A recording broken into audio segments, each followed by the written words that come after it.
John chapter 18.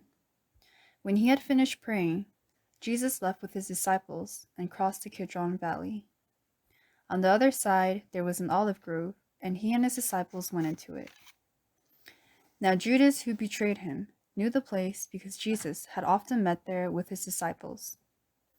So Judas came to the grove, guiding a detachment of soldiers and some officials from the chief priests and Pharisees. They were carrying torches, lanterns, and weapons.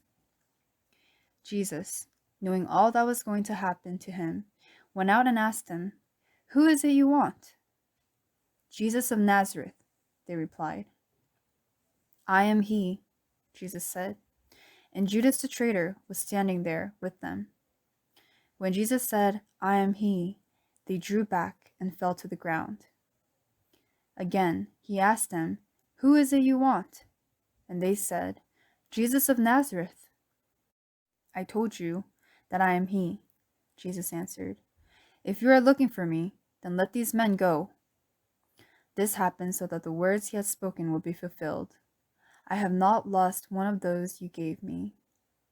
Then Simon Peter, who had a sword, drew it and struck the high priest's servant, cutting off his right ear. The servant's name was Malchus. Jesus commanded Peter, "Put your sword away. Shall I not drink the cup the Father has given me?" Then the detachment of soldiers with its commander and the Jewish officials arrested Jesus. They bound him and brought him first to Annas, who was the father-in-law of Caiaphas, the high priest that year. Caiaphas was the one who had advised the Jews that it would be good if one man died for the people. Simon Peter and another disciple were following Jesus. Because this disciple was known to the high priest, he went with Jesus into the high priest's courtyard, but Jesus had to wait outside at the door.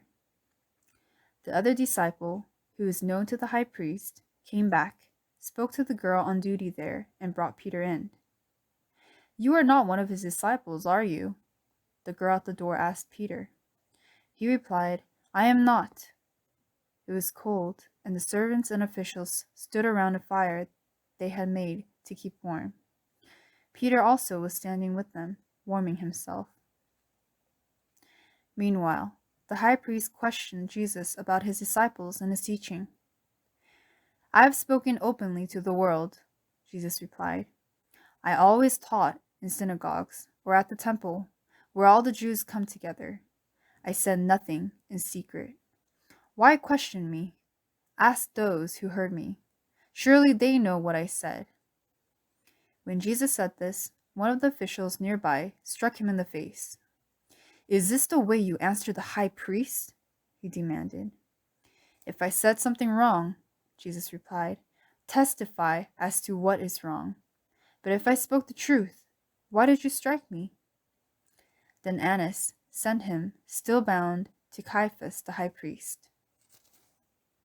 As Simon Peter stood warming himself, he was asked, "You are not one of his disciples, are you?"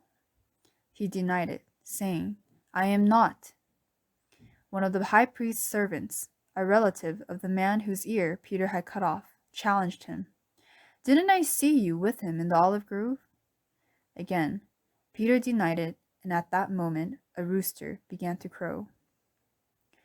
Then the Jews led Jesus from Caiaphas to the palace of the Roman governor. By now it was early morning, and to avoid ceremonial uncleanness, the Jews did not enter the palace.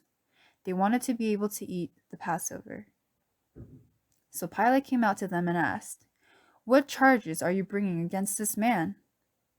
"If he were not a criminal," they replied, "we would not have handed him over to you." Pilate said, "Take him yourselves and judge him by your own law." "But we have no right to execute anyone," the Jews objected. This happened so that the words Jesus had spoken, indicating the kind of death he was going to die, would be fulfilled. Pilate then went back inside the palace, summoned Jesus, and asked him, "Are you the king of the Jews?" "Is that your own idea?" Jesus asked, "or did others talk to you about me?" "Am I a Jew?" Pilate replied. "It was your people and your chief priests who handed you over to me. What is it you have done?" Jesus said, "My kingdom is not of this world. If it were, my servants would fight to prevent my arrest by the Jews. But now my kingdom is from another place." "You are a king, then," said Pilate.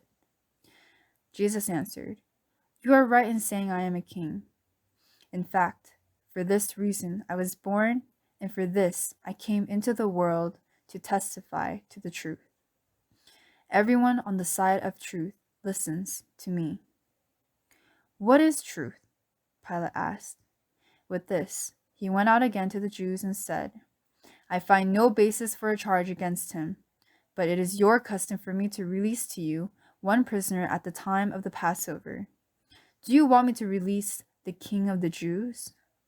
They shouted back, "No, not him. Give us Barabbas." Now Barabbas had taken part in a rebellion.